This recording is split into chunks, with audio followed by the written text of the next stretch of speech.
வந்திருக்கிற யாவருக்கும் அன்பின் வாழ்த்துக்களை நான் தெரிவித்துக் கொள்கிறேன். சத்தமாக அல்லேலூயா சொல்லலாமா? கர்த்தர் பெரியவர், கிருபை. இந்த காலகட்டத்தில் எத்தனை பேர் நம்ம நியூஸ்ல பார்த்து கொண்டு இருக்கிறோம்? எல்லாரும் நியூஸ் பார்த்துட்டு இருக்கிறோம். இந்த நியூஸ் பார்க்கும்போது நமக்கு என்ன தோன்றுகின்றது? சீக்கிரம் சொல்லுங்க. ஆண்டுடைய வருகை சீக்கிரமா இருக்கின்றது. அதனால் நாம் என்ன செய்ய வேண்டும்? ஆயத்தமாக வேண்டும். எந்த ஆயத்தம்? சும்மா வாயில சொல்ற ஆயத்தமா, இல்ல உண்மையா பிராக்டிக்கலா செயல்முறையில நம்ம ஆயத்தம் படுறதா? செயல்முறையில நம்ம ஆயத்தமாக இருக்கிறோம். ஆமென், அல்லேலூயா. நம்ம செயல்முறையமாக நம்ம ஆயத்தமா இருப்பது எப்படி என்று அநேக வார்த்தைகள் வேதவசனங்கள் வந்து கர்த்தர் அநேக நேரங்களில் நமக்கு பேசியிருக்கிறார். இந்த நாளில எடுத்துக்கொண்ட செய்தியின் தலைப்பு பி ப்ரிப்பேர்ட், ஆயத்தமா இரு. பிரியமானவர்களே, கர்த்தருடைய வருகை அது சமீபமா இருக்கு என்று சொல்லி வேதவசனத்துல மத்தேயு 24 அதிகாரத்துல ஒரு வசனத்தை நாம் எடுத்து வாசிப்போம். Matthew chapter 24. சீஷர்கள் அங்கே கேட்கிற ஒரு காரியத்தை நாம் அங்க வாசிக்கிறோம்.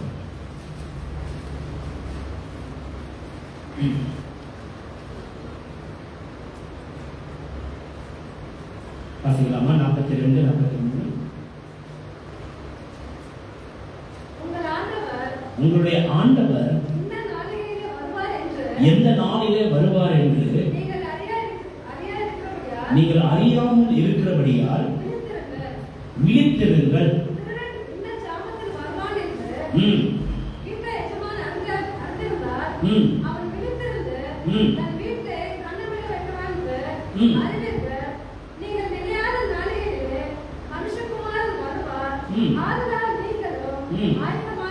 ஆயத்தமாயிருங்கள். Be prepared. Amen. ஆமென் சொல்லலாமா? அது அந்த அதிகாரத்தில் நீங்கள் வாசிக்க வேண்டிய சீஷர்கள் கேட்கிறாங்க, ஆண்டவரே இந்த வருகையை நாங்கள் எப்படி கண்டுகொள்வது? இந்த வருகைக்கு என்ன அடையாளம் என்று சொல்லும் போது கர்த்தர் சொல்லுகிறார், இந்த வருகை வருவதற்கு முன்பாக அநேக சம்பவங்களை நீங்கள் பார்ப்பீர்கள். அதனுடைய சம்பவங்கள் என்னவென்றால், பூமி அதிர்ச்சிகள் உண்டாக்கும்.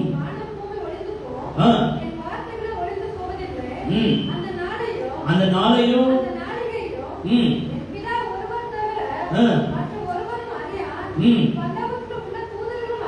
அறியாமல் போவார்கள். நடந்ததோ நடக்கும். எப்படின்னா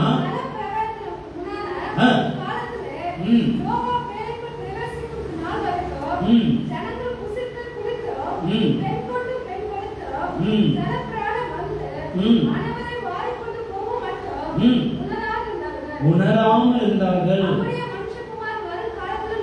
நடக்கும். 2 பேர் வயதில் இருப்பார்கள். ஒருவன் ஏற்றுக்கொள்ளப்படுவான், ஒருவன் கைவிடப்படுவான். ஆமா, படுவார்கள், கைவிடப்படுவார்கள். வருவார் என்று அறியாமல் இருக்கிறீங்க. விழித்திருங்கள். விசுவாசிகள் ஆமென் சொல்லுங்க. So God is telling to be prepared. Be prepared. விழித்திருங்கள். ஆமென், அல்லேலூயா. ஆயத்தமாகுங்கள். ஆயத்தமாகுறது எப்படின்னா விழித்திருப்பது. ஆமென் சொல்லுங்க. சில நேரங்களில் காலையில நம்ம என்னன்னா அதிகாலையில என்னன்னா போகணும்னு சொன்னாக்கா சில நேரத்தில் நமக்கு தூக்கமே வராது. பார்த்துருக்கீங்களா? ஏன்னா ட்ரெயின் மிஸ் பண்ணிடுவோமா, 2 மணிக்கெல்லாம் ஏஞ்சி பார்ப்போம், 5 மணி ஆயிடுச்சான்னு சொல்லிட்டு. ஐயோ இல்லையே 2 மணி தான். திரும்பி படுப்போம், பார்த்தா 3 மணிக்கு ஏஞ்சி பார்ப்போம் இல்லையா? 4 மணிக்கு 5 மணி ஆயிடுச்சுன்னு சொல்லிட்டு ஏழிச்சு எல்லாம் ரெடி ஆகுங்க அப்படின்னு சொல்லிடுவோம். ஸோ நம்ம எல்லாரும் வெளியே போகும்போது நம்முடைய நினைவில் என்ன இருக்குன்னா ரொம்ப ஒரு விதமான அலட்சி இருக்கின்றது. ஆமென். ஆனால் இங்கே தேவனை சந்திக்க ஆயத்தம் பெறுவது. ஞாயிற்றுக்கிழமை தோறும் நாம் எங்க வருகிறோம்? யாரை சந்திக்க வருகிறோம்? யாரை ஆராதிக்க வருகிறோம்? யாரை தொழுது கொள்ள வருகிறோம்? இந்த தேவனை ஆராதிக்க வரும்போது நமக்கு என்ன தேவை? என்ன தேவைங்க? எப்போ ஆயத்தம் தேவை? எப்போ ஆயத்தம் தேவை? ஞாயிற்றுக்கிழமை காலையில 5 மணிக்கு ஆயத்தம். எப்போ ஆயத்தம் தேவை? தேவனை சந்திக்க வரும். எத்தனை பேர் சொல்லுகிறேன், நான் தேவனை ஆராதிக்க போகிறேன், நான் அவரை சந்திக்க போகிறேன். ஆமென். அப்ப அவரை ஆராதிக்க போகும்போது, அவரை சந்திக்க போகும்போது நமக்கு ஆயத்தம் வேண்டும். எத்தனை பேர் சொல்ற எப்போ நம்மளுக்கு ஆயத்தம்? எப்போ ஆயத்தம் பண்ணணும்? ஏன் சனிக்கிழமை? வெள்ளிக்கிழமை என்ன ஆச்சு? வேலைக்கிழமை என்ன ஆச்சு? ஞாயிற்றுக்கிழமை ஆராதனைக்கு போற நீங்க எப்போ ஆயத்தப்படணும்? எப்பவுமே ஆயத்தமா இருக்கணும். இப்ப நீங்க போயிட்டு இருப்பா நெக்ஸ்ட் ஞாயிற்றுக்கிழமைக்கு என்ன ப்ரோக்ராம் என்று சொல்லி உங்களுடைய ஆடைகளை நீங்கள் அயன் செய்து வைப்பதிலும், நீங்கள் உங்களுடைய எல்லா விதமான சொந்த காரியங்களும் நீங்கள் செய்து ரெடியாக காலையில் ஏற்றிக்கணும், போயிட்டே இருக்கணும். அப்படி ஒரு ப்ரிப்பரேஷன் உங்களுக்கு, ஒரு ஆயத்தம் உங்களுடைய ஜீவிதத்துல இருக்கணும். அநேக குடும்பத்துல நம்ம பார்க்கும்போது அன்னைக்கு நைட்டு தான் நம்மளுடைய வாழ்க்கையில ஆகாரம் லேட் ஆகும். பார்த்துருக்கிறீங்களா? வெள்ளிக்கிழமை வரைக்கும் ஆகாரம் அடுப்பு என்ன செய்யும்? சீக்கிரம் நடக்கும். சனிக்கிழமை ஆகாரம் லேட்டா நடக்கும். நம்ம சாப்பிடுறது அன்னைக்கு 12 மணிக்கு, ஏன் தூங்குறது 1 மணிக்கு, ஏஞ்சிக்கிறது முடியல. அப்ப நம்ம ஜீவிதத்துல ஆயத்தம் இருக்க வேண்டும். நாளைக்கு எங்க போறோம்? தேவனை சந்திக்க, ஆராதனைக்கு. அப்ப நம்ம என்ன செய்யணும்? சீக்கிரம் சாப்பிடணும். என்ன செய்யணும்? டிவியை ஆன் பண்ணக்கூடாது. என்ன செய்யணும்? சீக்கிரம் படுக்கணும், ஜபிக்கணும், உட்காந்து கொஞ்ச நேரம் ஜெபம் பண்ணணும். ஆண்டவரே, நாளைக்கு ஆராதனை ஆண்டவரே, மகிமையாய் நாம் என்ன செய்ய வேண்டும்? தேவனை ஆராதிக்க வேண்டும். எல்லாரும் நேரத்தோடு கொண்டு வாருங்க, எல்லாரும் சேர்ந்து தேவனை ஆராதிக்க எங்களை நேரத்தோடு கொண்டு போங்க என்ற ஒரு ஆயத்தம் நம்முடைய ஜீவிதத்தில் இருக்க வேண்டும். ஆமென். அல்லேலூயா. சில வீடுகளில் வந்துட்டு 12 மணிக்கு நைட்ல தலைக்கு எண்ணெய் போட்டு உட்காந்துருப்பாங்க. சிஸ்டர்ஸ் பார்த்துருக்கீங்களா? யார் வீட்டில் நடக்குதுன்னு தெரியாது. திங்கள்ல இருந்து சனி வரைக்கும், வெள்ளிக்கிழமை வரைக்கும் விட்டுருவாங்க. சனிக்கிழமை நைட்டு, அதோட சாயங்காலம் இல்லை, 8 மணிக்கு இல்லை, 9 மணிக்கு இல்லை, எத்தனை மணிக்கு? 12 மணிக்கு தலைக்கு எண்ணெய் போட்டிருப்பாங்க. என்னன்னா காலையில் குளிக்கிறோமே, அதனால இது ஒரு ஆயத்தமா? ஆயத்தம் என்று சொல்லும் போது நம்பர் 1 இருந்து 2 வரைக்கும், இல்லை லாஸ்ட் வரைக்கும் எல்லாமே ப்ரிப்பேர்டா இருக்க வேண்டும். காலையில் ஏற்றுக்க வேணும், 5 நிமிஷத்துல வீட்டை விட்டு கிளம்ப வேண்டும். முடியுமா? ஆண்டவர் வரான்னு வச்சுங்க, வானத்திலிருந்து ஒரு இடி சவுண்ட் கேட்குதுன்னு வச்சுங்க. பாருங்க, 2 வருகையை குறித்து இந்த வசனத்துல பேசப்படுகிறது. 1 ரகசிய வருகை, 2வது வருகை எல்லா கண்களும் காணும்படியாக பகிரங்கமான ஒரு வருகை. ஏமே சொல்லாமா? இப்ப எத்தனை பேருக்கு இந்த ஆசை உண்டு? நம்ம ரகசிய வருகையில நான் எப்படி சொல்றேன்? அதை குறித்து உங்களுக்கு என்ன தெரியும்? ரகசிய வருகை குறித்து என்ன தெரியும்? ஏமே, ரகசிய வருகையில போகிறவோ அவர்களை போல ஒரு பாக்கியவான் யாருமே, சுவாசியாமே, அவர்களை போல ஒரு நீதிமான் யாருமே. இப்ப இந்த ரகசிய வருகையில ஒரு பக்கம். அப்ப 2வது நம்ம பார்க்கிறது, எல்லா கண்களும் காணும்படிக்கு அங்கே வானத்திலிருந்து இறங்கி வர ஒரு இடி சவுண்ட் கேட்குது. எல்லாரும் நினைச்சுக்கிற மழை தான் அப்படின்னு சொல்லிட்டு திடீர்னு பார்த்தா வெளிச்சம் இருக்கு. வெளியே சூரியன் வெளிச்சத்தை போல வெளியே வந்து பாக்குறீங்க. ஓ, அந்த சூரியன் வெளிச்சம் இல்லை, ஏதோ வானத்திலிருந்து ஒரு ஜனங்கள் வர்றதை போல ஒரு சம்பவம் இருக்கின்றது என்று சொல்லி டக்குன்னு நீங்க போய் 2 நிமிஷத்துல வெளியே வர முடியுமா? கேட்டது புரிஞ்சா? டக்குனு ரெடி ஆயிட்டு 2 நிமிஷத்துல வெளியே வர முடியுமா? சரி வந்திருக்கிறார், அங்கிருந்து பல கிலோமீட்டர் இருக்குது, கீழே வந்து இறங்குறதுக்குள்ள அதுக்குள்ள போய் நான் என்ன செய்கிறேன்? துணி அயன் போட்டு, எல்லா கண்களும் பார்க்குறாங்க, அதனால துணி அயன் போட்டு நான் குளிச்சுட்டு, எண்ணெய் போட்டு குளிச்சுட்டு, எல்லாம் ஒரு 2 ஹவர் நான் ஸ்பெண்ட் பண்ணிட்டு நான் அவரை சந்திக்க வருவேன் என்று சொல்ல முடியுமா? இருக்க முடியாது. ஆயத்தம் என்று சொல்லும் போது ஏற்றுக்கணும், ஆளுக்கு 1 hour. That is called preparation. ஞாயிற்றுக்கிழமை காலையில எந்த வேலையும் செய்யக்கூடாது, அடுப்பை கூட பத்த வைக்க கூடாது.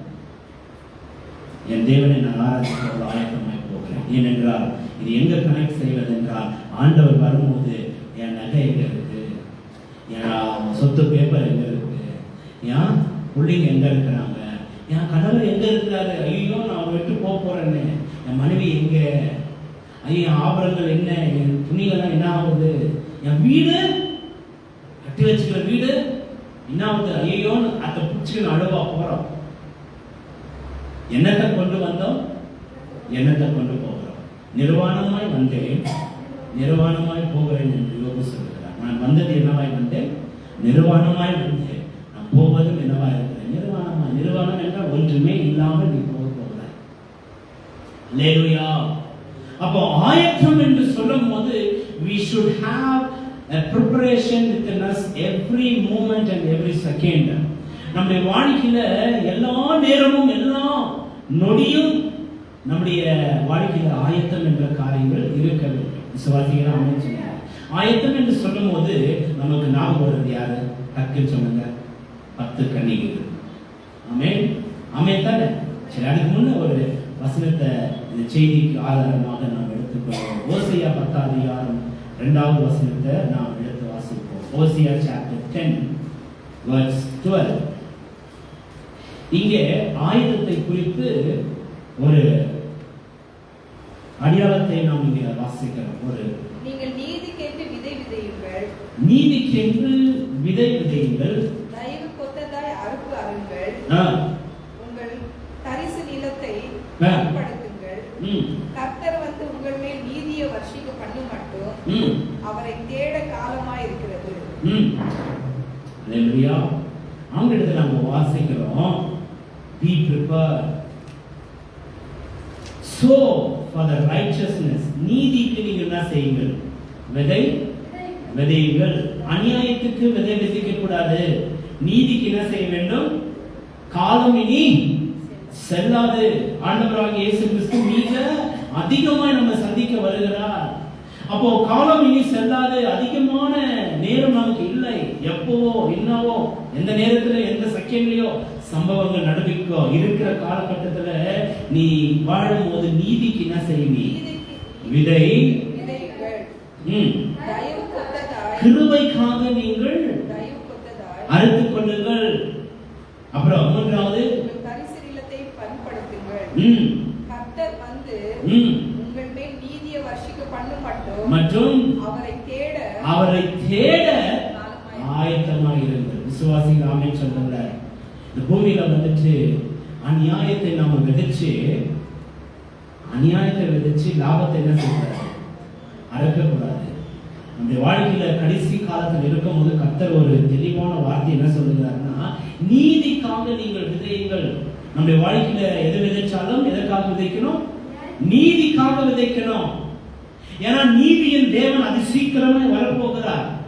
நம்முடைய ப்ரிப்பரேஷன் எவ்விதமா இருக்கணும்னா, ஆயத்தம் எவ்விதமா இருக்கணும்னா, நம்ம செய்கிற ஒவ்வொரு செயலிலும், நம்ம பேசுகிற ஒவ்வொரு பேச்சிலையும், நாம் கேட்கிற ஒவ்வொரு செவிலையும், நாம் நடக்கிற ஒவ்வொரு பாதையிலும், நாம் கையிட்டு செய்கிற ஒவ்வொரு காரியத்திலையும் நம்முடைய விதையானது எதை விதைக்கணுமா? நீதியை விதைக்கணும். வசனம் நமக்கு நன்றாக தெரியும். நீ எதை விதைக்கிறாயோ, ஜோரா சொல்லுங்க எல்லாருமே, இல்ல எல்லாரும் சேர்ந்து சொல்லுங்க, எதை இன்னும் சத்தமா சொல்லுங்க, எல்லாரும் சேர்ந்து ஃபுல் ஃபார்மா சொல்லுங்க. சந்தேகமே இல்ல, இந்த உலகத்துல இருக்கிற எல்லா மனிதர்களுக்கும் இந்த வார்த்தை பொருந்தமா இருக்கின்றது. நீ எதை தான் விதைக்கிறாயோ மிஸ்ஸே இல்ல, அதை தான் நீ அறுப்பாய். நீ விதைக்க வேண்டிய காரியம் எது? தீமையை நீ விதைக்கலாமா? அநியாயத்தை நீ விதைக்கலாமா? கோபத்தை நீ விதைக்கலாமா? நீ எதை அறுப்பாய்? அநியாயத்தை நீ விதைச்சா அநியாயத்தை அறுப்பாய். அப்புறம் கோபத்தை விதைத்தால் கோபத்தை அறுப்பாய். இல்ல ஆண்டவருக்கு ஆகாத காரியத்தை நீ என்னதான் விதைக்கிறாயோ, தயவு செய்து ஒன்றை தெரிந்து கொள்ளுங்கள், அதையே தான் நீங்கள் அறுப்பீங்க. இது எந்த டவுட்டே இல்லை, எந்த சந்தேகமும் இல்லை. நீங்கள் யாருக்குன்னா வாயினால மனசனால கெடுதல் செய்தாக்கா, தயவு செய்து நான் சொல்லுகிறேன், தப்பா எடுத்துக்காதீங்க, அது உங்களுக்கு வந்தே தான் தீரும். ஏன்னா நீ தான் விதைச்ச, நீ தான் என்ன செய்யணும்? அறுக்கணும்.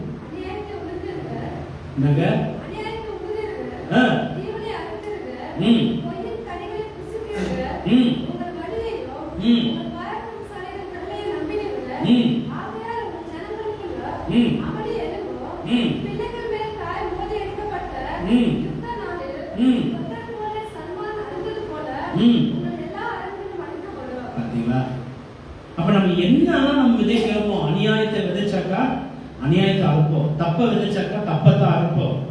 இந்த விதைக்கிற காரியத்துல ஒவ்வொரு மனிதனும் ரொம்ப உஷாரா இருக்க வேண்டும். உன் எண்ணத்தினால நீ எதை விதைக்கிறாய்? ஆமென். உன் எண்ணத்தினால நீ எதை விதைக்கிறாய்? உன்னுடைய பேச்சினால நீ எதை விதைக்கிறாய்? சிலருடைய கண்கள்ல கூட நம்ம விதைக்கிற காரியம் இருக்கின்றது. கண்கள் பார்த்துமே மனசு ஏதாவது ஒரு காரியத்தை சொல்ல. உங்களுடைய கண்களை கூட நீங்கள் அதிகமாக என்ன செய்யுங்க, எதில் விதைக்கணுமோ அதில் விதைங்க. உங்களுடைய பேச்சு ரொம்ப அதிகமாய் தேவையா இருக்கின்றது.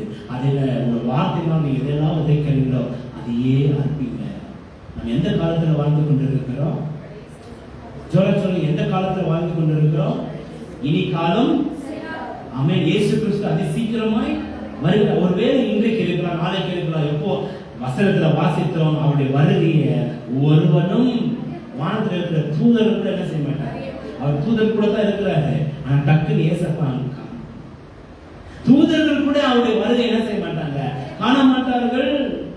பூமியில் இருக்கிற நாம் எல்லாரும் அந்த காரியத்தை காண போகிறோம். ஆனால் அவர் வருகிற வேலையை மட்டும் நமக்கு அறியாமல் இருப்போம். So the righteous, நீங்கள் நீதியை என்ன செய்யுங்கள், விதையாக விதையுங்கள். நம்முடைய மனசுல நீதியை விதையுங்கள், நம்முடைய கண்கள நீதியை விதையுங்கள், நம்முடைய செவில நீதியை விதையுங்கள். ஆமென் சொல்லலாமா? நம்முடைய மனதுல நீதியை விதையுங்கள். நீங்கள் செய்கிற காரியத்துல நீதியை விதையுங்கள். நீங்கள் போகிற இடம் நீதியா இருக்க நீங்கள் விதையுங்கள். விசுவாசிக்கிற ஆமென் சொல்லுங்க. நீதியாய் விதைக்கிறவன் கிருபையை அறுப்பான் என்ற வார்த்தையை சொல்லுங்க. இரக்கத்தை அறுப்பான், கிருபையை அறுப்பான். ஆமென். அல்லேலூயா, அல்லேலூயா. நீங்கள் ஒரு உணர்வோடு, ஆமா காலங்கள் ரொம்ப மாறிக்கொண்டே போய்கொண்டிருக்கிறது. நம்ம இந்தியாவில் கூட ஒரு யுத்தம் என்ன ஆயிடுச்சு, ஸ்டார்ட் ஆயிடுச்சு. அது எங்க போய் முடிய போதும் அப்படின்ற ஒரு உணர்வு இருந்துச்சுனாக்கா நல்லா கவனிங்க. கடைசியா நம்ம பார்க்க வேண்டியது பஞ்சகாலம். யுத்தம் எழுந்துச்சுனாக்கா இம்மீடியட்டா இந்த உலகத்துல இன்னும் நம்ம பூமியில வலிதோ நம்ம இடத்துல அது மட்டும் சாப்பிட்டு இருக்கணும். வெளியில இருந்து வருகிற காரியம் எதுவுமே இருக்காது. Transportation from out of India will be stopped. அப்போ அப்படி ஆகும்போது இப்பவே பெட்ரோல் 100க்கு மேல போயிடுச்சு. ஒரு லிட்டரு 1000 ரூபாய் ஒரு லிட்டர்னா எத்தனை பேர் வண்டியை ஓட்டுவீங்க? கேக்குதா? இப்பவே ஆயில் வந்துட்டு 200 கிட்ட எட்டிச்சு.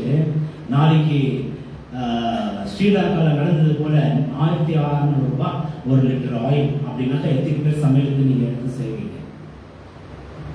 ஒரு கத்திரிக்காய் 600 ரூபாய் அப்படின்னு சொன்னா எப்படி இருக்கும்? ஆமா, ஸ்ரீலங்கால அப்படிதான். ஒரு கத்திரிக்காய் எவ்வளவுங்க? 600 ரூபாய். ஒரு தக்காளி. இப்படி எல்லாம் நிலைமை மாறுச்சு. இப்ப கொஞ்சம் அப்படியே வேற நாட்டுகள் போகுது, அப்படியே போகுது. இந்தியாவுக்கு இந்த நிலைமை வந்தாக்கா நம்ம என்ன செய்வோம்? அப்பதான் நினைப்போமா, ஆமா பஞ்ச காலம் வந்துச்சு.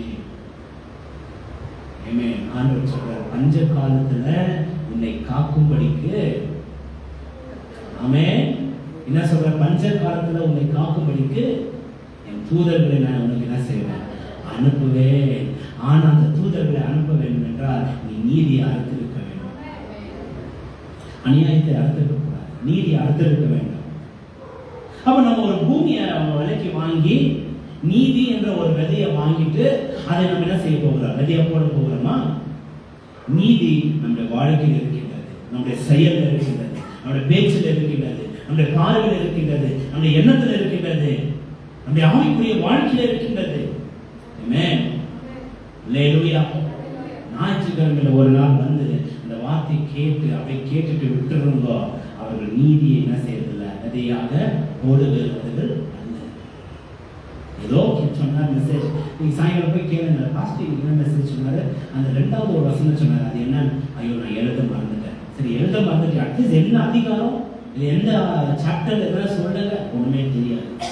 ஆனா நம்ம எதுக்கு வருகிறோம்? இங்க கடமை. ஞாயிற்றுக்கிழமை நம்ம சர்ச்சுக்கு போனோன்ற ஒரு கடமை இருக்குது. கடமைக்காக வராதீங்க. கடமைக்காக சர்ச்சுக்கு வருவது அல்ல.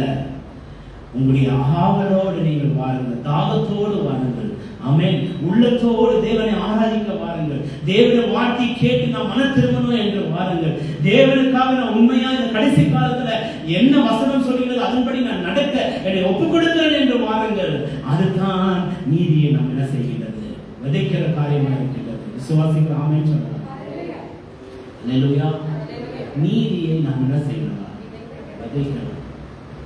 எப்படி நீதியை விதைக்கலாம்? நம்முடைய ஒவ்வொரு செகண்டும் நாங்க செய்கிற ஒவ்வொரு காரியத்தையும்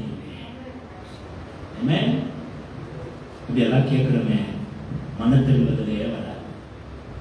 இப்படியெல்லாம் கேட்கிறோமே, ஒரு மாறுதலும் வராது. அதுதான் ஆண்டவர் சொல்லுகிறார். ஒரு மனிதன் விதைக்க என்ன செய்தான், புறப்பட்டான். அவன் விதைச்சு கொண்டே போனான். சில விதைகள் வழி அருகே விழுந்தது, சில விதைகள் கற்பாறை மேல் விதைத்தது, சில விதைகள் முட்கள் நடுவிலே விதைந்தது, சில விதை மாத்திரமே தான் நல்ல நிலத்துல விதைத்தது. சிலர் இந்த இடத்துல வழி அருகேயா நீங்கள் அமர்ந்து கொண்டிருக்கிறீங்க, சிலர் நீங்க கற்பாறையாக நீங்கள் அமர்ந்து கொண்டிருக்கிறீங்க, சிலர் முட்களாக நீங்கள் அமர்ந்து கொண்டிருக்கிறீங்க, சிலர் மாத்திரமே தான் நல்ல நிலமாய் அமர்ந்து கொண்டிருக்கிறீங்க. அந்த சிலர் நல்ல நிலம் நீங்க. இப்ப யார் இங்கே முள்ளுகள், யார் இங்கே கற்பாறைகள், யார் இங்கே வழி அருகில் இருக்கிறவர்கள்? விதையானது விதைக்கப்படுகின்றது. நல்ல நிலத்தில் விதைச்ச விதை 30, 60, 100 கனி கொடுத்தது. எத்தனை பேர் இங்க நான் நல்ல நிலமாய் இருக்க ஆசைப்படுகிறேன்? இல்ல, ஆனா ஆசைப்படுகிறேன் என்று சொல்லுகிறவர்கள் வராமல் சொல்லுங்க. அந்த நல்ல நிலம் என்னவா இருக்கும் என்றால் நீதியை விதைக்கிற ஒரு நிலமா இருக்கும். அல்லேலூயா. அப்ப எப்படி இந்த நீதியா நீங்கள் எப்படி விதைப்பீங்க? நம்முடைய ஒவ்வொரு பேச்சுல, செயலில, ஒருவேளை தவறி கூட உங்க வாயில் ஏதாவது ஒரு வரும் என்றால் அந்த செகண்ட் ஓடி போய் நம்ம ரூமுக்குள்ள, அப்பா இயேசுவே இந்த வார்த்தை நான் பேசிட்டேன், என் சகோதரி, என் சகோதரன், என் குடும்பம், என்னுடைய சபை, என்னுடைய ஆட்கள் பேசிட்டேனே, என்ன மன்னிங்க. இந்த வாரம் என்ன செய்தி, நீதிய be prepared என்று சொல்லி ஆயத்தப்படுங்க. ஆயத்தப்படுறதுக்கு ஒரு அடையாளம் என்னன்னா, நீதியை நீங்கள் விதைச்சிருக்க வேண்டும். நீதியை விதைக்கிறவர்கள் தேவனிடத்திலிருந்து இரக்கத்தை அறுப்பார்கள். இரக்கம், தயவு, கிருபைய அவர்கள் அறுப்பார்கள். அல்லேலூயா. கடைசி காலத்துல நம்ம போய் நிக்கிறோம், ஏதோ கர்த்தருக்கு ஆகாத காரியம் நம்ம இடத்துல செய்திருக்கும் என்றால், காலங்கள் வந்துட்டு ஒரே காலமா இல்ல. இன்றைக்கு கிருபையின் காலத்தில் இருக்கிறோம், ஆனால் ஆண்டவருடைய வருகைக்கு முன்பாக அது நியாயத்திற்கின் காலமாய் மாறப்போகின்றது. ஆமென். இந்த கிருபையின் காலத்தில் ஆண்டவரே என்னை மன்னியும் என்றால் கர்த்தர் மன்னிக்க வல்லவராயிருக்கிறார். ஆனால் இந்த நியாய தீர்ப்பு காலத்துல சீக்கிரமாய் அது வந்துச்சா என்னன்னு தெரியாது. ஆனா வந்துச்சுனாக்கா அந்த நியாய தீர்ப்பு காலத்தில் ஆண்டவரே என்னை மன்னியும் என்று சொன்னாலும், ஆண்டவர் நீ யார் எனக்கு தெரியல என்று சொல்லுவார். என்ன சொல்லுவாருங்க? நீங்க என்ன சொல்லுங்க, ஜோரா சொல்லுங்க. இல்ல, நிறைய பேர் சொல்லலையே. என்ன சொல்லுவார் ஆண்டவர்? யார் போய் கூப்பிடும் போது, யார் போய் கூப்பிடும் போது மனமாற்றம் இல்லாதபடிக்கு, வசனத்தை கேட்டு கீழ்ப்படியாதவர்கள் மத்தியில, வேதத்துக்கு சரியான விதத்தில் நடக்காதவர்கள், நாட்கள் முடிஞ்சு போச்சு. முடிஞ்சு போன பிற்பாடு அங்க ஆண்டவரே நீ வருகிறீர் என்று எனக்கு இப்பதான் தெரிஞ்சுச்சாங்க. ஒரு அடையாளத்தை எனக்கு கொடுத்து தரிசனத்தில் அப்படியே வானத்திலிருந்து இறங்கி வரதுக்கு இப்போ நான் கண்டேன். அதனால என்னை மன்னியும் என்றால், நேற்று நைட்டோட கிருபையும் காலம் முடிஞ்சு போச்சு. நேற்று 12 மணிக்கு முடிஞ்சு போச்சு. இன்னைக்கு நியாய தீர்ப்பின் காலம் 12:01 ஸ்டார்ட் ஆயிடுச்சு. ஐ எம் சாரி அப்படின்னு சொல்லிடுவார் ஆண்டவராகிய இயேசு. எத்தனை பேருக்கு உணர்வு இருக்கு? நம்ம எந்த காலத்துல, கிருபையின் காலத்துல இருக்கிறோம். நம்ம நியாய தீர்ப்பின் காலம் வரதுக்கு எந்த செகண்ட் ஆகும், அதை இன்னும் இருக்கோன்றதுக்கு நமக்கு நோவா காலத்துல என்ன நடந்தது, என்ன வாசித்தோம், ஜனங்கள் என்ன செய்தார்கள்? தப்பு செய்து கொண்டே இருந்தாங்க, பாவம் செய்து கொண்டே இருந்தாங்க. நோவா பிரசங்கித்துக் கொண்டே இருந்தார். மழை வரப்போகின்றது, ஆண்டவர் இந்த பூமி என்ன செய்ய போகிறார்? அழிக்க போகிறார். உங்களுடைய பாவத்தை விட்டு நீங்க என்ன செய்யுங்க? மனம் திரும்புங்கள், பரலோக ராஜ்யம் சமீபமாக இருக்கின்றது. ஆண்டவர் இந்த உலகத்தை அழிக்க போகிறார். நீங்கள் மனம் திரும்புங்கள், மனம் திரும்புங்கள், மனம் திரும்புங்கள் என்று பல வருடங்கள் அவர் பிரசங்கித்துக் கொண்டிருந்தார். ஒருவரும் அந்த கூக்குரலை கேட்கவே இல்லை. நீங்க அந்த கூக்குரலை கேட்காதவர்களா, இல்ல ஆபிரகாம் குடும்பத்துல ஒருவராய் நீங்கள் இருக்க போறீங்க? மனம் திரும்புங்கள், மனம் திரும்புங்கள், மனம் திரும்புங்கள் என்று கேட்டுக்கொண்டிருந்த அந்த சத்தத்தை கேட்காமல் அவர்கள் அவருடைய மகிழ்ச்சியில இருந்து அந்த மழையில அந்த வெள்ளத்துல அழிந்து போனதுல நீங்களும் ஒன்றாக இருக்க போறீங்களா, இல்ல காக்கப்பட்ட ஆபிரகாம் குடும்பத்துல நீங்களும் ஒருத்தராக இருக்க போறீங்களா? எதுல இருக்க போறீங்க? வலது கரத்தை தூக்குறவங்க ஆபிரகாம் குடும்பத்துல இருக்கிறேன்னு சொல்றாரு. சாரி, நோவான் குடும்பத்துல இருக்கிறவங்க என்று சொல்றாங்க. நம்ம நோவாவுடைய சந்ததி தானே ஆபிரகாம் சந்ததி. நம்மளாம் ஆபிரகாம் சந்ததி தானே. நோவா வந்து யாரு? ஆபிரகாமுக்கு தாத்தா. ஆமென். அப்போ நோவா பிரசங்கித்துக் கொண்டிருந்தார். நோவாவுடைய குடும்பத்தில் மாத்திரம் 8 பேர் என்ன செய்தார்கள்? காப்பாற்றப்பட்டார்கள். இன்றைக்கு நம்ம மழையில அழிந்து போக போகிறோமா, உலகத்தில் நாசமாக போகிறோமா, இல்ல அந்த குடும்பத்தில் நானும் ஒருத்தராக இருக்க போறோமா? அந்த குடும்பத்தில் நீயும் ஒருத்தராக இருக்க வேண்டும் என்றால் நீதியை விதைக்க வேண்டும். எப்படியெல்லாம் விதைக்கலாம்? ஸ்டார்டிங் ஃப்ரம் அவர் யோசனை, கண்கள், இது கூட தான் சரி. சரியா? செவி, பேச்சு, செயல், போகிற இடங்கள். ஆமென். நம்ம எல்லா குணங்களும் நீதியை விதைக்க வேண்டும். விசுவாசிகள் ஆமென் சொல்லுங்க. 3 காரியங்கள் வசனத்தில் சொல்லப்படுகிறது. நீதியை விதையுங்கள், தயவை என்ன செய்யுங்கள்? அறுத்துக் கொள்ளுங்கள். கர்த்தர் வருகிற நாள் மட்டும் அவரை தேடுங்கள். ஆமென். அல்லேலூயா, அல்லேலூயா, அல்லேலூயா. 3 காரியத்தை பார்க்கிறோம். நீங்கள் நீதியை என்ன செய்யுங்கள்? விதையுங்கள், தயையை நீங்கள் அறுத்துக் கொள்ளுங்கள், அவரை தேட ஆயத்தமாக இருங்கள். ஆமென் சொல்லலாமா? அவருடைய வருகை வரப்போகின்றது. அந்த வருகை வர வரைக்கும் நீங்கள் ஆயத்தமாக இருந்து தேட வேண்டும். விசுவாசிக்கிறோம். ஆமென். அல்லேலூயா. இப்போ 25 அதிகாரத்தில் மத்தேயுல 1-13 நம்ம என்ன வாசிக்கிறோம்னா 10 கன்னிகைகளை குறித்து நம்ம வாசிக்கிறோம். தெரிந்த வசனம் தானே, ஆனா அது எப்படி நம்ம வாசிக்கணும்?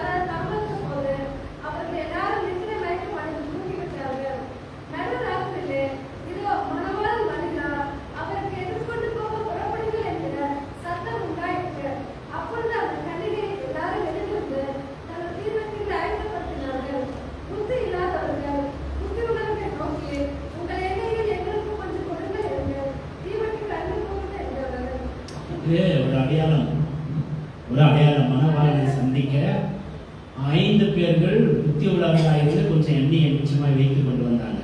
ஆனா 5 பேர் என்ன செய்தார்கள்? தீவெட்டி மாத்திரம் எடுத்துன்னு வந்தாங்க. ஏதோ கொஞ்சம் எண்ணெய் வேணுமோ எடுத்துன்னு வந்தாங்க. ஆனா அவர்கள் எண்ணெய் என்ன ஆயிடுச்சு? தீர்ந்து போச்சு. மணவாளனை என்ன அவர்கள் சந்திக்கல. இன்னைக்கு எண்ணெய் என்ற காரியம் என்ன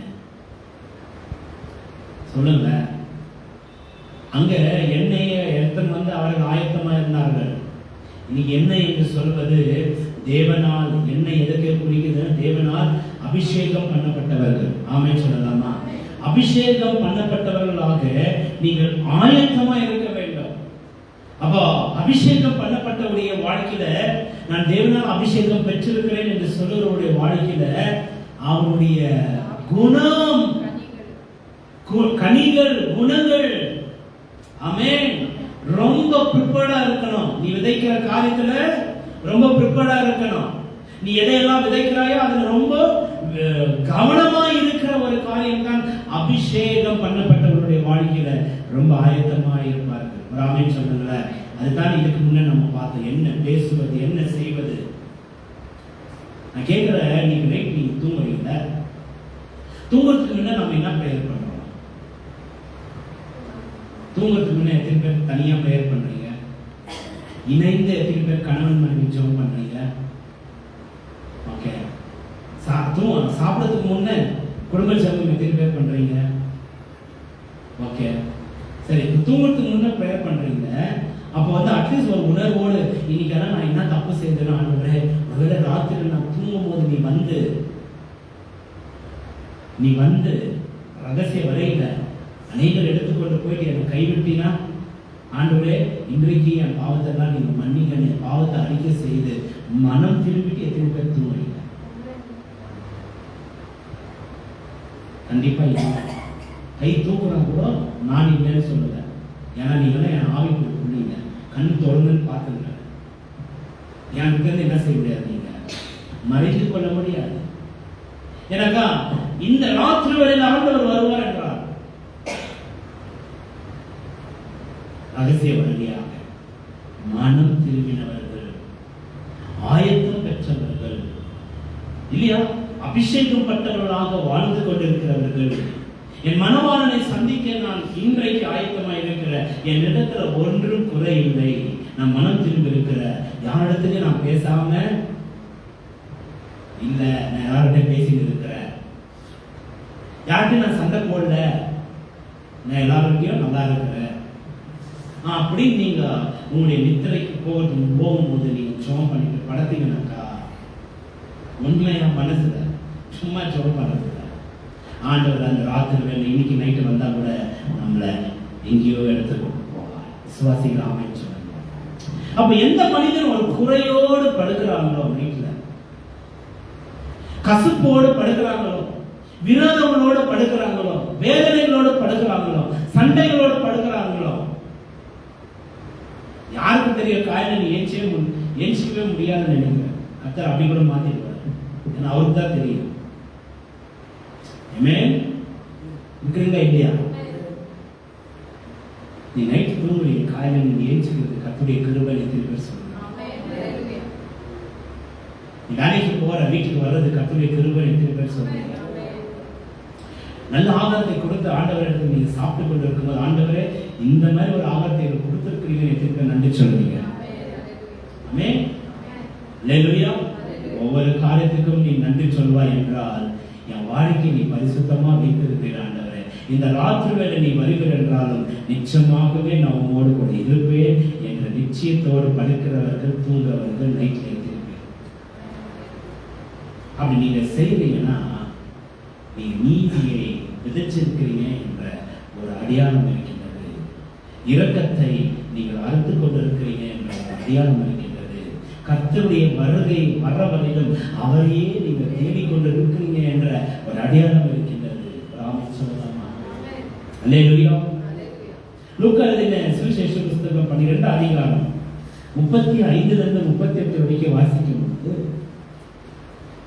உங்கள் அறைகள் கட்டப்பட்டதாகவும் உங்கள் விளக்குகள் எரிகிறதாகவும் தங்கள் எஜமான் கல்யாணத்திலிருந்து வந்து தட்டும்போது உடனே அவருக்கு திறக்கும்படி எப்பொழுது வருவார் என்று காத்திருக்கிற மனுஷருக்கு ஒப்பாகவும் இருங்கள். எஜமான் வரும்போது விழித்திருக்கிறவர்களாக காணப்படுகிற ஊழியக்காரரே பாக்கியவான்கள். அவர் அறையை கட்டிக்கொண்டு அவர்களை பந்தியிருக்க செய்து சமீபமாய் வந்து அவர்கள் ஊழியம் செய்வார் என்று மெய்யாகவே உங்களுக்கு சொல்லுகிறேன். அவர் 2ஆம் ஜாமத்திலாவது, அவர் 2ஆம் ஜாமத்திலாவது 3ஆம் ஜாமத்திலாவது வந்து அவர்கள் அப்படியே இருக்க கண்டால் அவ்வழிக்காரர் பாக்கியவான்கள். 13வது அதிகாரம் மார்க் எழுதின சுவிசேஷ புத்தகம் 13ஆம் அதிகாரம் 33 இருந்து 37 வரைக்கும் வாசித்துக் கொள்ளலாம். இது எல்லாமே ஆயத்தத்தை குறித்து சொல்லுகிறது. அக்காலத்தை நீங்கள் அறியாதபடியினால் அந்த காலத்தை நீங்கள் அறியாமல் இருக்கிறபடியால் எச்சரிக்கையா இருங்கள். விழித்திருந்து ஜெபம் பண்ணுங்கள். விழித்திருந்து ஜெபம் பண்ணுங்கள்.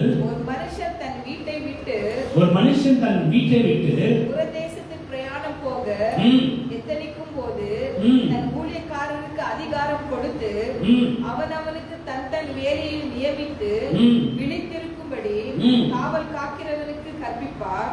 அப்படியே நீங்களும் விழித்திருங்கள். ஏனெனில் வீட்டு எஜமான் சாயங்காலத்திலும் நடுராத்திரியிலும் சேவல் கூவுகிற வேளையிலும் காலையிலும் மதியானத்திலும் எப்பவுமே அவர் வருவார் என்று நீங்கள் அறியாமல் இருக்கிறீங்க.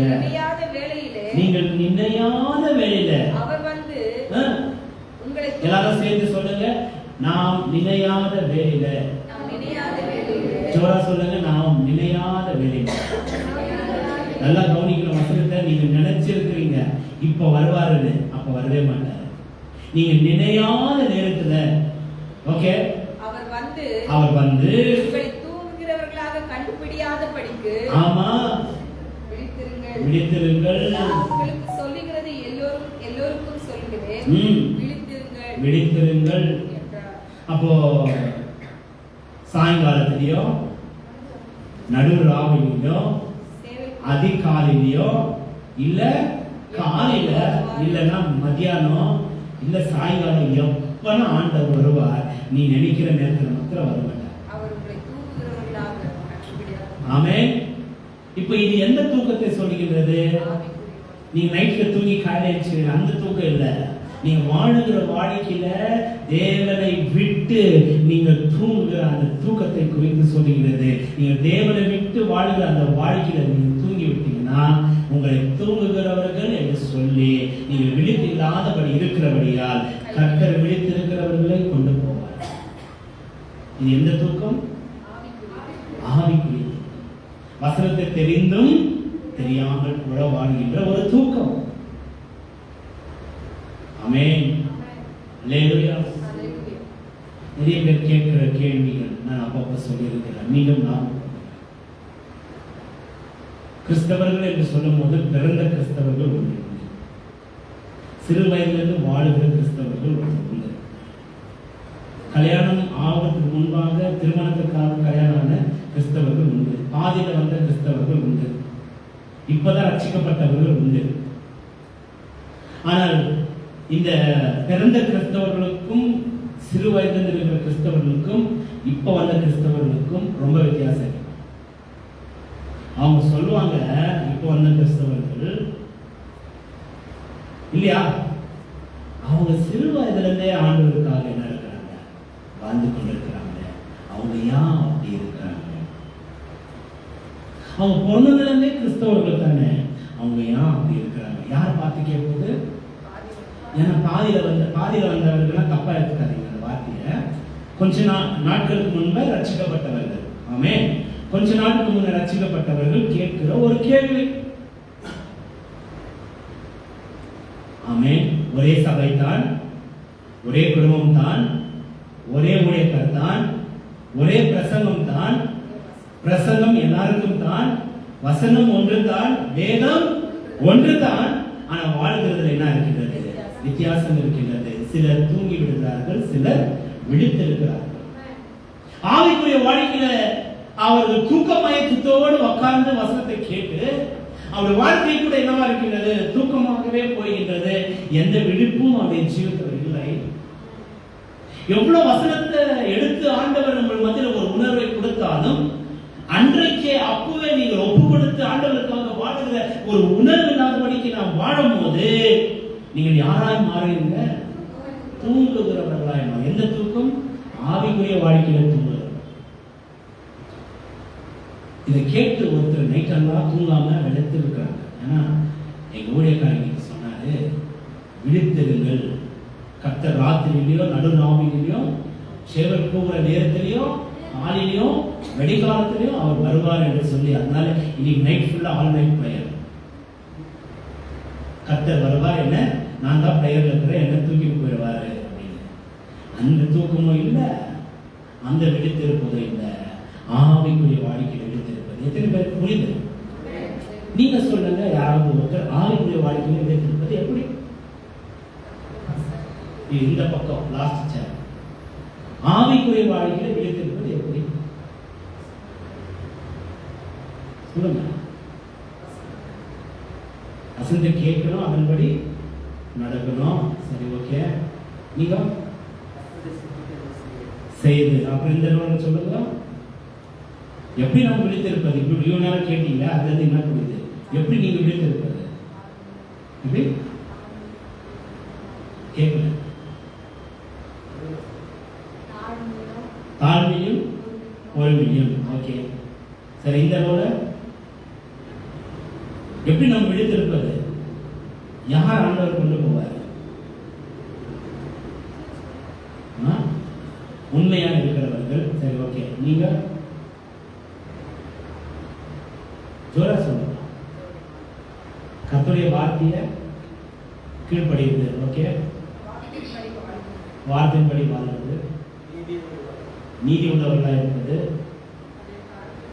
தாழ்த்துள்ளவர். ஆனா எல்லாருமே ஒன்று சொன்னீங்க, ரொம்ப சந்தோஷமாயிடுச்சு. ஆனா இவ்வளவு நேரம் பேசின இந்த காரியத்துல இருந்து ஒரு காரியம் நீங்க சொன்னாங்க. என்ன தெரியுமா? ராத்திரில தூங்கும் போது நான் சொன்னேன் ஒரு வார்த்தை, உங்களிடத்துல ஒரு குறையும் இருக்கக்கூடாது. ஏன்னாக்க நடு ராத்திரில வருவாரு, சேவல் கூற நேரத்தில் வருவாரு, சாயங்காலத்துல வர எப்பனா வருவாரு. ஆனா நீங்க தூங்கத்துக்கு போகும்போது நீங்க விழித்திருக்கணும். ராமே சொல்லுங்களேன், புரியுதா புரியலையா? நீங்க நைட்ல சரீர பிரகாரமாக தூங்கத்துக்கு போகும்போது ஆவி பிரகாரமாக நீங்க விழித்திருக்கணும். அந்த ஆவி பிரகாரமாக விழித்திருப்பது என்ன? நீங்கள் செய்த எந்த காரியமா இருந்தாலும், நீங்க செய்த எந்த துரோகமா இருந்தாலும், நீங்க செய்த எந்த அக்கிரமமா இருந்தாலும், நீங்க செய்த எந்த தப்பா இருந்தாலும், நீங்கள் அதை திருத்திக் கொண்டு மனதை மாற்றிக்கொண்டு ஆண்டவர்கிட்ட மன்னிப்பு பெற்றுக்கொண்டு ஜனங்கள்கிட்ட சரி ஆகிக்கொண்டு நீ கண்ணை மூடி தூங்குவாய் என்றால் நீ விழித்திருக்கிறாய். இப்பதான் புரிஞ்சா புரியுங்க. விழித்திருப்பது என்று சொல்றது கண்ணை திறந்துன்னு நீங்கள்லாம் பார்த்துட்டு இருக்கிறது இல்லை. நீ சரீர பிரகாரமாக நீங்கள் தூங்கும் போது ஆவி என்ன செய்திருக்க வேண்டும் என்றால் விழித்திருக்க வேண்டும். அந்த ஆவி விழித்திருப்பது எப்படி என்றால் உங்களையே சுத்திகரித்துக் கொண்டிருக்க வேண்டும். உங்களிடத்துல ஒரு குறையும் யாரும் உங்களிடத்துல அவங்க அப்படி பண்ணிட்டாங்க இப்படி செய்துட்டாங்கன்னு சொல்லாதபடிக்கு நீ சுத்திகரித்து இருப்பாய் என்றால் நீ நைட்ல டீப் ஸ்லீப்ல இருந்தாலும் உன்னை போல விழித்திருக்கிறவர்கள் யாருமே. இப்ப எத்தனை பேர் உண்மையா இருக்கணும்னு சொன்னீங்க, ட்ரூத்தா உண்மையா இருக்கணும், வசனத்துக்கு கீழ்ப்படியணும்னு சொன்னீங்க. அப்புறம் என்ன சொன்னீங்க? ஆண்டவருக்கு எல்லா விதத்திலேயே வாழணும்னு சொன்னீங்க. எல்லாமே சொன்னீங்க. ஆனா இன்றைக்கு நம்ம பேசிக் கொண்டிருந்த ஒரு காரியத்தில் நீங்கள் எடுத்துக்கொள்வீர்கள் என்றால் இந்த நைட் நீ போய் தூங்கும் போது புரிஞ்சுச்சுங்களா? எத்தனை பேருக்கு இப்ப புரிஞ்சிச்சு? இப்ப எத்தனை பேர் புரிஞ்சிச்சு? அப்படியே பியூரா ஒயிட்டா நீங்க தூங்கும் போது, எந்த கரையும் இல்லாத படிக்கும் ஒயிட்டா நீங்க தூங்கும் போது, ஒருவேளை ராத்திரி வேலை ரகசியம் வருகை இருந்தால் பியூர் ஒயிட்டா இருக்கிற உங்களை, அதனால ஒயிட் சாரி கட்டி தூங்க போறீங்க. நைட்ல உங்க வீட்டுக்காரர் பயந்துருவாரு, ஏச்சு நீங்க போகணும். கவனிக்கிறீங்களா? உங்களுடைய லைஃப் ஒயிட்டா இருக்கும் போது, சுத்தமா இருக்கும் போது, பரிசுத்தமா இருக்கும் போது நீ நைட்ல தூங்குவாய் என்றால் நீ எவ்வளவு டீப் ஸ்லீப்ல இருந்தாலும் உன்னை போல ஒரு அலர்ட்டா இருக்கிறவர்கள் ஆவிக்குரிய வாழ்க்கையில வேற யாரும் இல்லை. கர்த்தர் அலர்ட்டா இருக்கிறவர்களை வந்தார், ஆயத்தமா இருக்கிறவர்களை, ப்ரிப்பரா இருக்கிறவர்களை பார்த்தார், அவர்களை ஏமேன் சொல்லுங்க. அல்லேலூயா, அல்லேலூயா. அப்ப தூங்கி கொண்டிருக்கிறவர்களை ஆண்டவர் பார்த்தார். நைட்ல வந்து பார்த்தாரு, தூங்கி இருக்கிறாங்கோ. சரி தூங்கிட்டு விடுன்னு சொல்லிட்டு அவர் என்ன பண்றாரு? இது எந்த தூக்கம்? சரீர பிரகாரமான தூக்கம் இல்ல, ஆவியின் தூக்கம். இப்போ கூட புரியலன்னு சொல்றோம், கை தூக்குங்க. எனக்கு நல்லா புரிஞ்சிச்சுன்னு சொல்ற கை தூக்குங்க. புரியவே இல்லை, புரியவே இல்லை.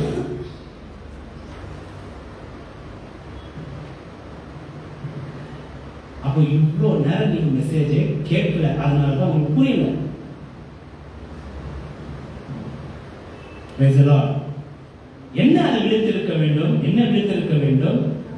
ஸ்பிரிச்சுவல் லைஃப்ல நம்ம விழித்திருக்க வேண்டும். நீ விதைக்கிற விதை எல்லாமே நீதியாக நீ விதைத்திருக்க வேண்டும். நீதியாக விதைப்பது என்றால் என்ன?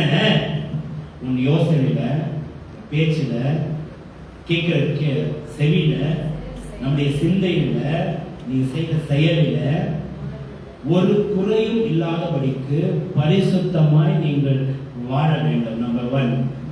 இரண்டாவது, ஒருவேளை நைட்ல நீங்க தூங்க போகும்போது ஆண்டவருடைய வசனம் சொல்கிறது, நீங்கள் விழித்திருங்கள். எப்படின்னா, ஆண்டவர் எப்படி வருவாராம்?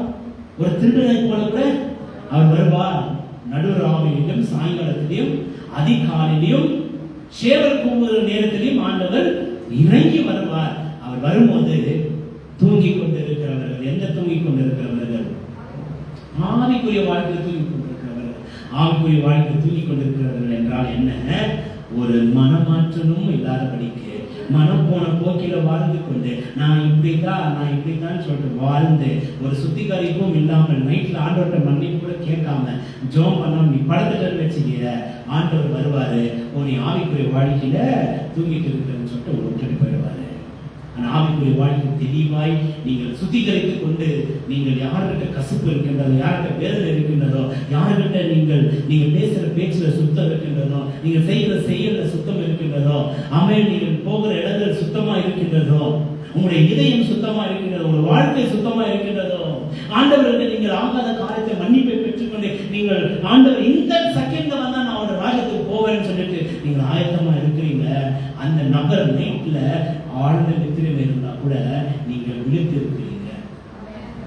நீங்க விழித்திருக்கிறபடியால் ஆயத்தமாய் இருந்தவர்களை, விழித்திருந்தவர்களை கர்த்தர் அழைத்துக் கொண்டு போனார். பண்ண புரிஞ்சுச்சா? புரிஞ்சுச்சா? இப்பதான் மெசேஜ் கேட்கிறீங்க. அல்லேலூயா. புரியாதவங்க யாருமே வேண்டாங்க. புரியலன்னா கருத்து மீண்டும் மீண்டும் உங்களுக்கு தெளிவாய் சொல்ல ஆசைப்படுகிறேன். விழித்திருப்பது என்றால் என்ன? உங்கள் சரீர பிரகாரமான தூக்கத்தில் விழித்திருப்பதல்ல, ஆவிக்குரிய வாழ்க்கையில நீங்கள் விழித்திருப்பார்கள். அவர்கள் எண்ணெயை அதிகமாய் வைத்துக் கொண்டு காத்திருந்தார்கள். எண்ணெய் அடையாளம் என்னவென்றால் அபிஷேகம். எத்தனை பேர் கர்த்தரிடத்தில் நான் அபிஷேகம் பெற்றவள் என்று சகோதரிகள் நீங்க சொல்றீங்க? அபிஷேகம் பெற்றவர். எத்தனை பேர் சொல்ல கர்த்தரிடத்தில் அபிஷேகம் பெற்றவர் என்று சொல்றீங்க? அபிஷேகம் பெற்றவருடைய வாழ்க்கையில ஆயத்தம், ஆமென், ஆயத்தம் இருக்கும். பாருங்க, இந்த ஆயத்தத்தை குறித்து பார்த்துக் கொண்டிருக்கிறோம். இன்னொரு வசனத்தை பார்க்கலாம். ரோமர் 13 அதிகாரம் 11வது வசனம். ஆயத்தத்தை குறித்து நாம் இங்க வாசிக்கிறோம். 13:11.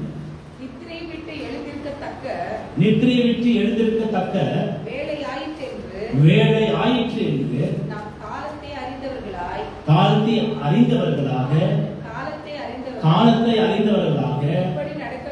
இப்படி நடக்க வேண்டும்.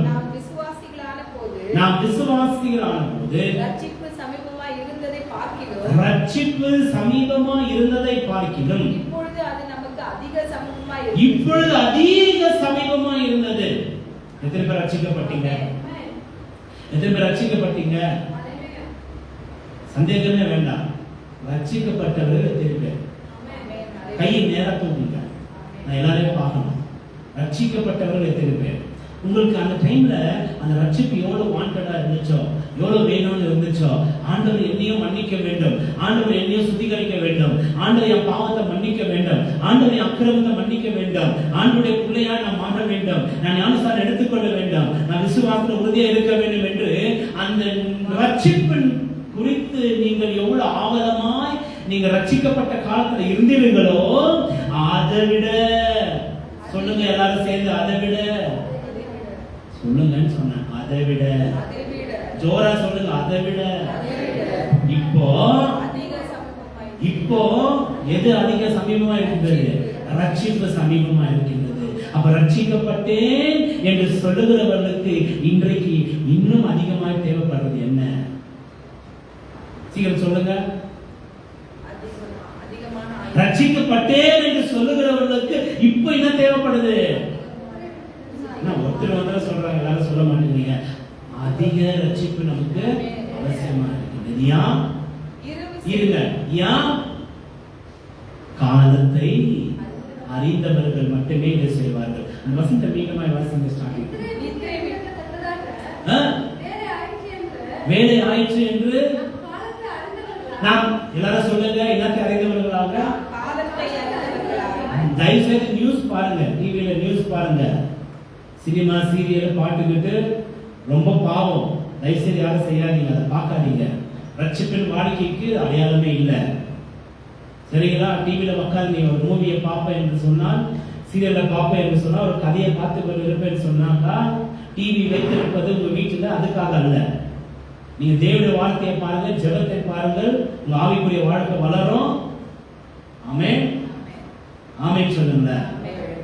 உலகத்தில் நடக்கிற செய்திகளை அதிகமாய் பாருங்கள். நீங்கள் அதை பார்க்கும் போது காலம் சமீபமாயிற்று என்ற ஒரு உணர்வு உங்களுக்கு வரும். அப்புறம் நீங்க ரட்சிக்க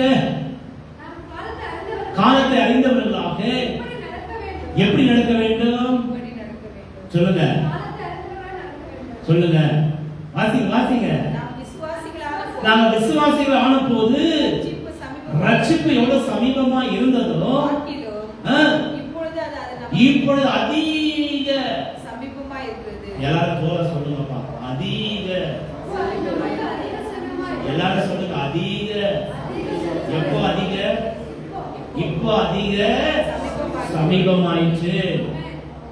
எது சமீபமாயிற்று? யாருக்கு ரட்சிப்பு வேணும்? எத்தனை பேர் ரட்சிக்கப்பட்டிருக்கீங்க? ஆனா வசனம் சொல்லுது, நீங்க அப்ப ரட்சிக்கப்பட்டதை விட இப்போ அதிகமான ரட்சிப்பு உங்களுக்கு தேவை. ஏன் அதிகமான ரட்சிப்பு தேவை? நல்லா கவனிங்க. காலத்தை அறிந்தவர்களாக நீங்கள் வாழும் போது மட்டுமே தான் உங்களுக்கு நீங்க நினைப்பீங்க அதிகமான ரட்சிப்பு எனக்கு தேவை. உடனே ஓடி ஆண்டுகிட்ட நான் தப்பு செய்துட்டேன், நான் மன்னிங்க சொல்லி அப்படின்னு சொல்லலாம். ஆமென். கீழே வாசி. இரவு சென்று போயிற்று. இரவு சென்று போயிற்று. பகல் சமீபமாயிற்று. ஆகையால் அந்த காலத்தின் கிரியைகளை நாம் தள்ளிவிட்டு ஒளியின் ஆயுதங்களை தரித்துக் கொள்ள கடவோம். களியாட்டும், வெறியும், வேசித்தனமும், காமவிகாரமும், வாக்குவாதமும், பொறாமையும் உள்ளவர்களாய். இதுதான் இந்த உலகத்துல பிசாசானவன் நம்மளை ரட்சிப்பின் பாதையில கொண்டு போகாதபடிக்கு ஒவ்வொருடைய வாழ்க்கையிலும் கட்டு போட்டு வச்சிருக்கான். இன்னைக்கு நான் அந்த கட்டை இயேசுவின் நாமத்துல உடைக்கிறேன். இது விசுவாசிகள் ஆமென் சொல்லுங்க. ஆமென். என்ன கட்டு?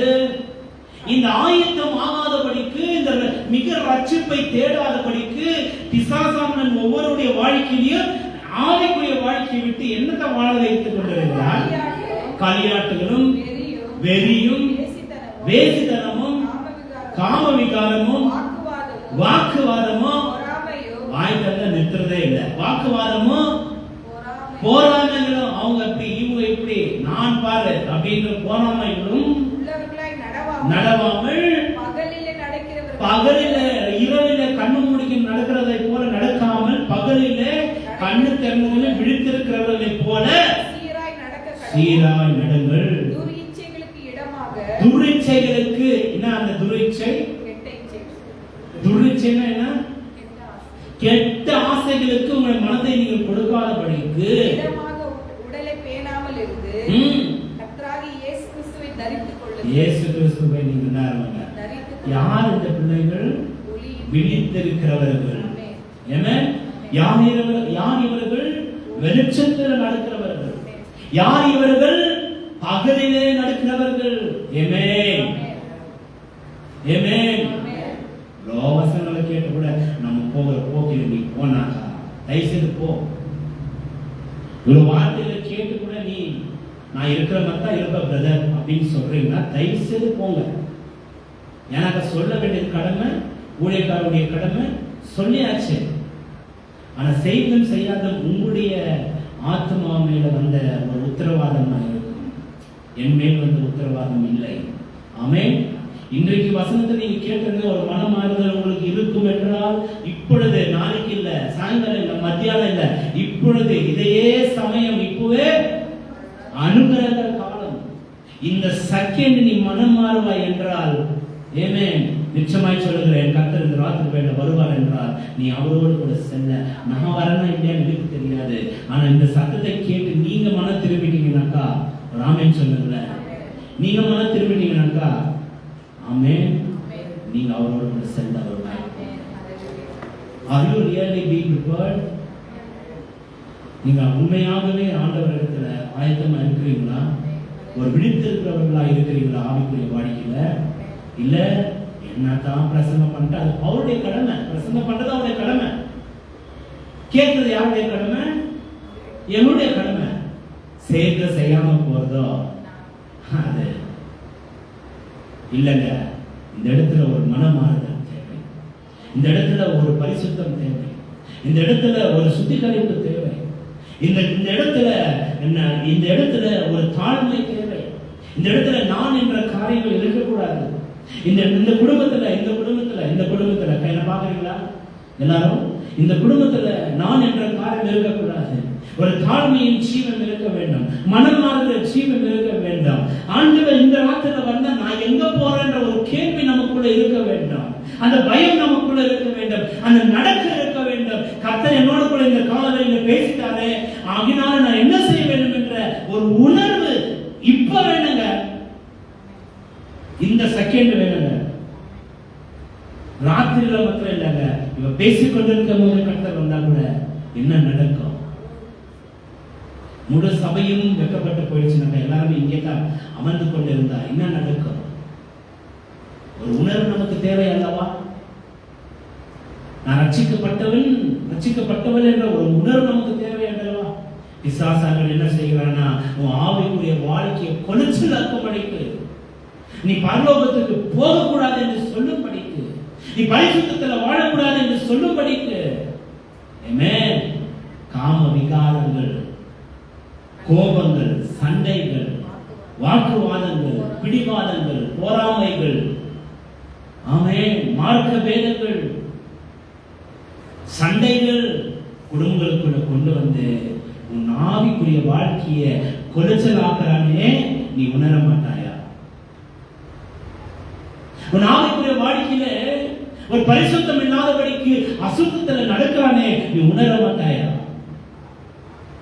உன் பாவத்திலிருந்து நீ மன்னிப்பை பெற்று நீ ஆண்டவரை சந்திக்க ரட்சிக்கப்பட்டிருக்கிறாயே, இன்னும் நீ பாவம் செய்யும்படிக்கு பிசாசானவன் உன்னையும் உன் குடும்பத்தையும் சோதித்துக் கொண்டிருக்கிறானே, நீ உணர மாட்டாயா?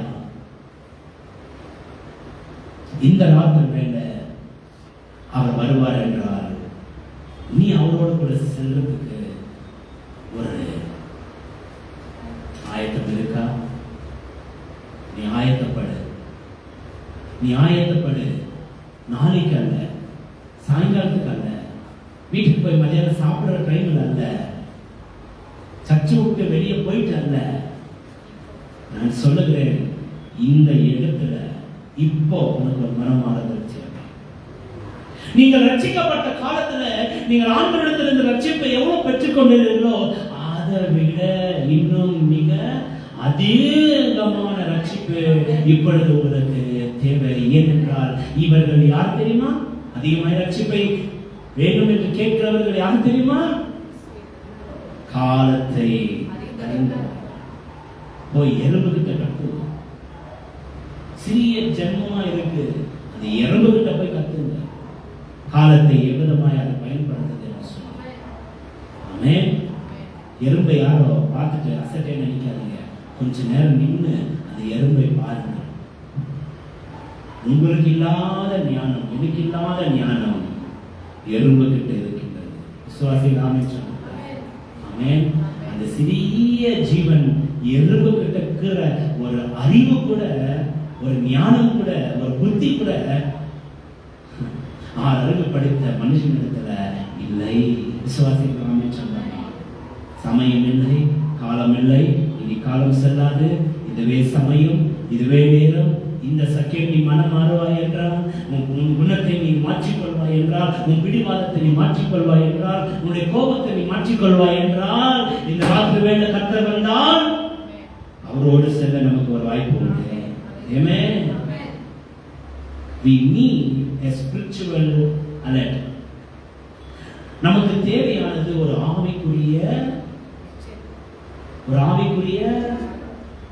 சொல்லுங்களா, என்ன வார்த்தை அது? ஆவிக்குரிய விழித்திருப்பது. ஆவிக்குரிய விழித்திருப்பது. ஆமென். ஆவிக்குரிய விழிப்பு. நீங்க சரீரத்துல எவ்வளவு தூங்குங்க, ஆனா நீங்க தூங்கும் போது திரும்பி ஏற்றுக்கணும்னா உங்க ஆவிக்குரிய வாழ்க்கையில உங்களுக்கு என்ன தேவை? ஒரு விழிப்பு. ஆமென். இதற்கு ஆண்டவரே இந்த வார்த்தைக்காக நான் நன்றி சொல்கிறேன். எத்தனை ஒப்பு கொடுக்குறீங்க? சும்மா இல்ல, எத்தனை ஒப்பு கொடுக்குறீங்க? ஒப்பு கொடுக்கிறது மட்டும் இல்ல, இன்றைக்கு நான் இப்போ மாற்றிக்கொண்டேன் என்று சொல்லுகிறவர்கள் எத்தனை பேர்? எல்லாமே திருப்போம் கரத்துல. தயவு செய்து நான் கேட்டுக்கொள்கிறேன், இந்த வார்த்தைகளை அசட்டையை நினைக்காதீங்க. அதுக்கு உண்டான பலன்கள் கர்த்தர் கொடுப்பார். நீங்கள் மாறினால் அதுக்கு உண்டான பலனையும் ஆண்டவர் கொடுப்பார். எல்லாரும் கரங்களை உயர்த்தி தேவ